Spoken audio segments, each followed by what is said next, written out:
So I want to talk to you about Here Lies Love, which is this project that you've been working on for quite a while. And now it's going to get its premiere on Broadway. Finally. On July 20th. This is what fascinates me is the inspiration for this, or the starting point, was your interest in Imelda Marcos. Exactly. Now tell us how, because that is not, again, I have learned to expect the unexpected from David Byrne. But when I say like it's going to be a musical and it revolves around Imelda Marcos, I think that that is not, I can't say after that, that old idea again. Another musical about Imelda Marcos, please. Yes. Yes, all those songs about shoes. So where did this come from? How did this germinate? It goes back before that. Not very often, but a few times I went to discos when there was a live act playing. Mm-hmm. And a live act playing in a disco meant they would come in with a little tape with their backing tracks, with their music on the tape, put it in. So it was like a karaoke thing. It'd be like Grace Jones or Gloria Gaynor or Frida Payne or different people who had hits in those days.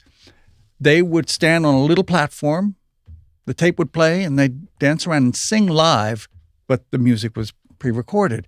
And I thought, that's pretty nice. It's a really short set. It's like 15 minutes because they don't only have maybe 2 hits. And then I'd heard the DJs in those kind of places saying there's an arc to the evening. There's where we take the audience on a journey, dancing, and maybe they're doing other things, but it's an arc. And I thought, but what if the arc was a story? What if you could tell a story using those songs that they're singing? I just filed that away. And then when I read that Imelda Marcos, the former First Lady of the Philippines, loved going to discos. She had a mirror ball installed in her New York townhouse. She turned the roof of the palace in Manila into like a dance club. Mm-hmm. I thought, here's a kind of somewhat eccentric real-life person who has created that, who lives in that world. Yeah. Maybe this is the person whose story could be told that way. So I started doing research. And what did you find out about, I mean, for the longest time, she was held up as this, if you don't know much about people, you just know the caricature about them. But did you become more sympathetic at all to Imelda Marcos the more you learned about her, or no? Oh, yeah. I think anybody who's writing about another person or some situation like that, you have to try and empathize and understand what drove them to do what they did. Mm-hmm. If you don't, if you just say, she's a bad person, then the story's over right there. Right. So you have to try and understand it. For her, yes, there was a story. She started all, there's a little bit of rags to riches story. Mm-hmm. Poor girl from the poor side of a very influential family. So she watched her relatives, her richer relatives, and she would have to serve them tea and things like that. And she thought, why them? Why not me? And so she became kind of ambitious and kind of clawed her way up there. She was very beautiful, won some beauty contests, married a young senator, got in there, and yeah, lots and lots of things happened after that. To long story short, she did go to a lot of discos, mm-hmm. and in the end, she and her husband declared martial law. Yeah. They put the country under martial law, which meant the press is muzzled. Any dissidents can just be rounded up. Bad things happened. And eventually the populace revolted, but in a very peaceful way. They held an election, but it was kind of a fake election. And like someone else we know, they claimed they won when they hadn't. Right. And people just turned out on the streets everywhere and just said, no. Enough. We're not having this. And that might have been the end of it. They might have just said, who were you to say? The generals started defecting. And the cardinal in the Philippines, whose name is Cardinal Sin, he defected. That's almost, you can't write that stuff. It's too yes, good. I thought, what? I'm Cardinal Sin. Yeah. Thought, oh no, I can't say that. People will think, oh, you made that shit up. Right. Yeah. So then eventually, after 4 days, nobody got hurt. They gave up, and the U.S. Marines came in and airlifted them out. So it has a happy ending. But I love the Marines came in airlifted them out as a happy ending. Well, yeah, happy ending for the people there. However, now there's other stories. The Marines airlifted her out and stopped. They said, you can go to Hawaii, and which they did.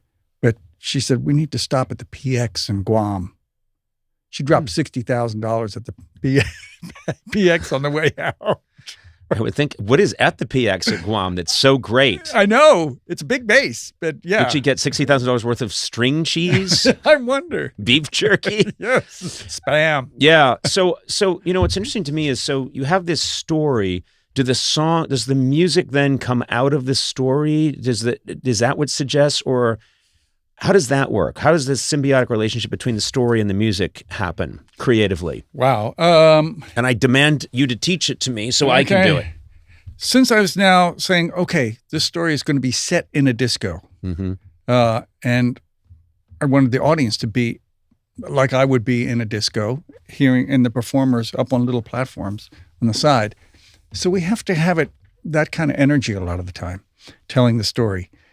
And so, I went to Fatboy Slim, the musical artist, and said, you have to help me do this. This is a little bit outside of my wheelhouse. We want it to really sound like dance music. Yeah. And it worked. And to me, it felt like the kind of buoyant energy you get from dance music. I thought, that must be what it feels like to be a powerful person like this, to be the president's wife, and you can kind of do whatever you want. I had a friend that saw a showing, previous showing of it, and called me and was completely blown away. Just said this was the greatest experience, and it was immersive, and it was fantastic, and the music was great. And so I'm really looking forward to it. I'm and I don't want to pay for a ticket. That's the other reason I had you on. Well, there's people can arrange. We can arrange that. No. I don't think you understand. I want you to pay me to no. And I'd like to show up late, and I'd like the show to stop when I show up, and I'd like a light to hit me as I make my way in. These are things that I demand when I go places, which is why I'm never invited anywhere.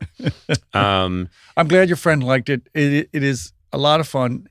I made it sound like it's a history lesson, but the history comes through with all the dancing and music and everything. What your creative process, do you find that you have, do you find that you do the best work, say, in the morning, at night, or is there no rhyme or reason to your creative engine?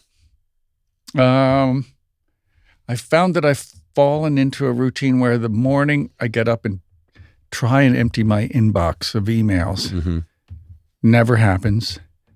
But then after lunch, I can start to work on whatever I really want to work on. And it's kind of like, if there's more emails coming in, forget it. Yeah.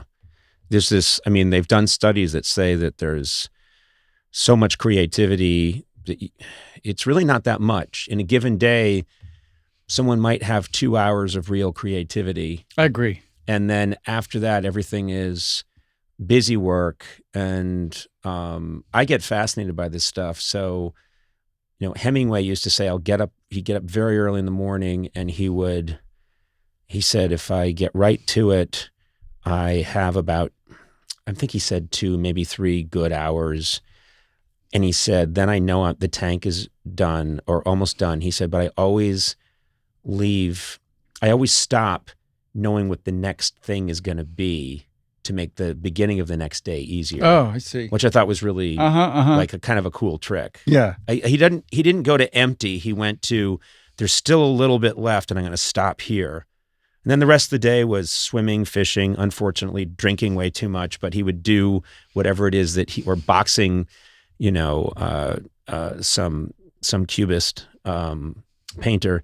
But then the next day he could say, okay, I know where, I have about 15 minutes where I know what I'm doing, and that will give me the momentum to get going again. That makes perfect sense. I think I probably do that too, and I'd have some kind of administration work in the creative thing. Like, let's do some line editing. Let's maybe just try and figure out some rhymes in a song that didn't quite work. Like, go back over it and see if you can fix it a little bit, but not the heavy lifting of coming up with something on a blank page.